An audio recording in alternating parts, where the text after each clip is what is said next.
ఆత్మీయులైన YouTube ప్రేక్షకులకు నమస్కారం. నేను డాక్టర్ చిరుమామిళ్ళ మురళీ మనోహర్. ప్రపంచవ్యాప్తంగా ఉన్న మిమ్మల్ని అందరినీ కూడా ఇలాగా ఈ యూట్యూబ్ ద్వారా కలుసుకుంటున్నందుకు ఆనందంగా ఉంది. మీ అభిప్రాయాల్ని, మీ స్పందనని, మీ రెస్పాన్స్ని, అన్నిటికి మించి మీకు వచ్చేటటువంటి సాధారణమైన సందేహాన్ని వీటన్నిటినీ ఎస్ఎంఎస్ల ద్వారా, ఈమెయిల్స్ ద్వారా తెలియజేస్తున్నారు. చాలా చాలా సంతోషం. పోతే ఈ కార్యక్రమంలో మనం తెలుసుకోబోయేది ముఖ్యమైనది. గ్యాస్ సమస్య అనేది ఎందుకు తయారవుతుంది, ఎలాంటి ఆహారాల వల్ల ఈ గ్యాస్ తయారవుతుంది అనేది తెలుసుకోబోతున్నాం. ఎందుకంటే ఇది తెలుసుకుంటే వాటిని వదిలేయచ్చు. సంక్షేపత క్రియాయోగో నిదానస్య వర్జనం అంటుంది ఆయుర్వేదం. దీన్ని వాటిని కనిపెట్టి వదిలేసేస్తే గ్యాస్ సమస్య తగ్గిపోతుంది. సింపుల్. కాబట్టి ఈ సరిపడని తిండ్లని పరిశీలించాలి. దీని గురించి తెలుసుకుందాం. ఎందుకంటే గ్యాస్ లేదా ఈ ఇంటెస్టైనల్ గ్యాస్ అనేది తయారవడం అనేది ఈ రోజులలో అందరికీ ఒక కామన్ సమస్య కింద మారింది. నా తేడా లేకుండా అందరినీ బాధిస్తుంది. ఇది శరీరానికి సరిపడని ఆహార పదార్థాలు తినడం అనేది ఒక ముఖ్యమైనటువంటి కారణం ఈ గ్యాస్కి. ఎందుకంటే మనం కొంతమందికి వాత ప్రకృతి ఉంటుంది, కొంతమందికి పిత్త ప్రకృతి ఉంటుంది, కొంతమంది కఫ ప్రకృతి ఉంటుంది. ఏ ప్రకృతిని బట్టి వాళ్ళు ఆహారాలను చూజ్ చేసుకోవాలి. అలా కాకుండా ఆ ప్రకృతిని మనం విస్మరించి శరీరానికి సరిపడని ఆహార పదార్థాలు తిన్నారనుకోండి, గ్యాస్ తయారవుతుంది.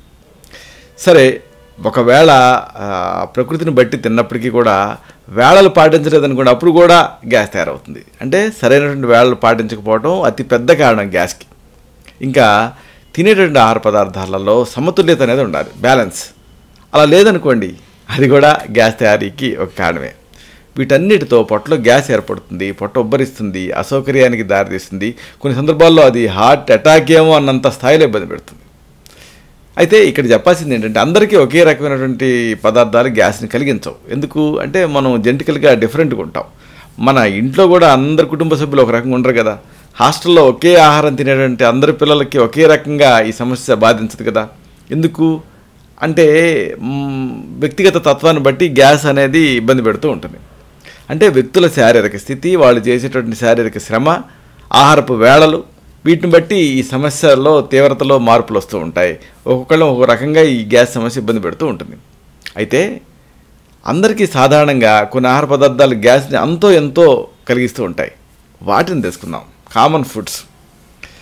ముఖ్యంగా చెప్పాల్సింది బీన్స్ గురించి. బీన్సే కాదు, బీన్స్, అలాగే పుట్టగొడుగులు, మష్రూమ్స్, అలాగే పండ్లలో యాపిల్స్, ఇంకా పప్పు ధాన్యాలు సరే ఇవన్నీ గ్యాస్ని కలగజేస్తాయి. బీన్స్, మష్రూమ్స్, యాపిల్స్, కొన్ని రకాల పప్పు ధాన్యాలు, ఇవి ఎక్కువ మందిలో గ్యాస్ని కలగజేస్తూ ఉంటాయి. ఇంకా బాగా తీయగా ఉండేటువంటి పదార్థాలు కూడా గ్యాస్ని కలగజేస్తూ ఉంటాయి. ఎందుకు అంటే ఆ మొలాసిస్ ప్రక్రియలో గ్యాస్ రిలీజ్ అవుతూ ఉంటుంది తీపి పదార్థాల నుంచి. కాబట్టి షుగర్ ఉండేటువంటి ఆహార పదార్థాలు కూడా గ్యాస్ని కలగజేస్తాయి. ఎందుకంటే వీటిని మనిషి శరీరం తేలిగ్గా డైజెస్ట్ చేసుకోలేదు. కాబట్టి పొట్టలో గ్యాస్ అనేది తయారవుతూ ఉంటుంది. ఇంకా కొంతమందికి పాలు పడవు. ఇక్కడ ఒక విషయం చెప్పాలి. మిల్క్ ఎలర్జీ, మిల్క్ ఇంటాలరెన్స్ అని. మిల్క్ ఎలర్జీ అంటే ఏమిటంటే మన శరీరం యాంటీబాడీని తయారు చేసి ప్రచ్ఛన్న యుద్ధం చేయటం ఆ మిల్క్ ప్రోటీన్స్కి వ్యతిరేకంగా. కానీ మిల్క్ ఇంటాలరెన్స్ అంటే ఏమిటి అంటే దాన్ని జీర్ణం చేసుకోలేకపోవటం. ఎందుకు జీర్ణం కాదు అంటే ఆహార పదార్థాలలో లాక్టోజ్ అనేది ఉంటుంది, ముఖ్యంగా పాల పదార్థాల్లో. ఇది ఒక చక్కెర పదార్థం. దీన్ని అరిగించుకోవాలంటే లాక్టేజ్ అనే ఎంజైమ్ మనకు అవసరం. అయితే కొంతమందికి ఈ లాక్టేజ్ అనేది లోపిస్తుంది. అప్పుడు మిల్క్ ఇంటాలరెన్స్ వచ్చి ఈ గ్యాస్ తయారవుతూ ఉంటుంది.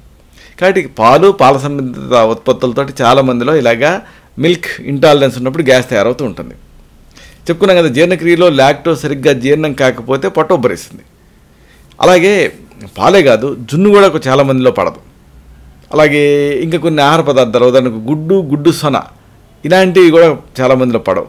ముఖ్యంగా గుడ్డు ఎందుకు పడదు అంటే దాంట్లో ఆ పచ్చసొన ఉంటుంది కదా, ఆ పచ్చసొనతోటి కొంతమందికి ఇండైజెషన్ వస్తూ ఉంటుంది. ఎందుకంటే సల్ఫర్ కాంపౌండ్ కాబట్టి. ఇలాగా ఎసిడిటీ కలుగుతూ ఉంటుంది. ఇవి తిన్న గంట నుంచి గంటన్నర లోపు తేడా గమనించవచ్చు. ఇక మరొకటి, పిండి పదార్థాలు ఉంటాయి కదా, మైదా అని, ఇలాంటి ఈ పిండి పదార్థాలు ఎక్కువగా ఉండేటువంటి ఆహార పదార్థాలతో కూడా ఎలర్జీ వస్తూ ఉంటుంది, ముఖ్యంగా గ్యాస్ వస్తూ ఉంటుంది.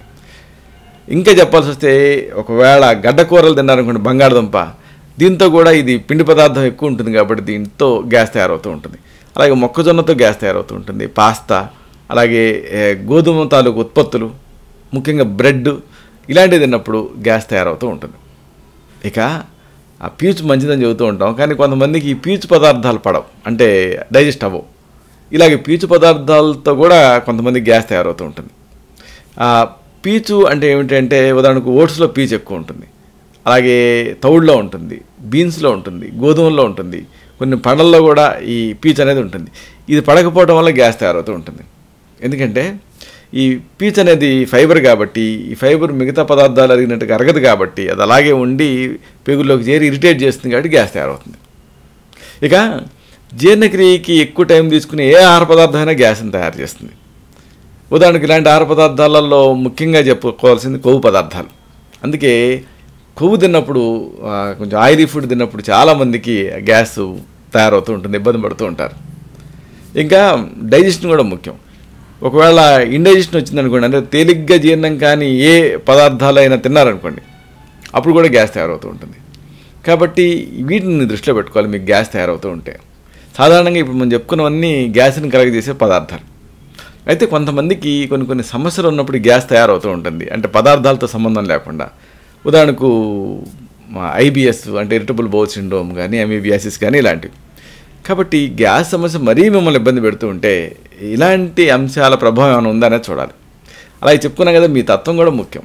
మీది వాతతత్వమా, పిత్తమా, కఫమా అనేది చూడాలి. మీ నాడిని బట్టి పరీక్ష చేసి దానికి తగ్గట్టుగా చక్కటి ఔషధాలు ఉంటాయి. అవిపత్తికర చూర్ణం అని, పంచసకార చూర్ణం అని, ఇలాంటివి.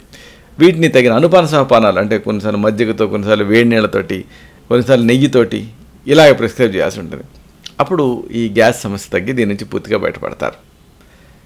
ఇలాంటి మరొక ఆసక్తికరమైన విషయాన్ని తిరిగి ఇదే కార్యక్రమాల పరంపరలో మనం కలుసుకున్నప్పుడు సవివరంగా, సహేతుకంగా, సమగ్రంగా తెలుసుకున్నాం. శతం జీవ శరదో వర్ధమానః, శతం హేమంతాన్ శతం వసంతాన్. 100 శరత్తులు, 100 హేమంతాలు, 100 వసంతాలు వర్ధిల్లుతూ జీవించండి. శుభం.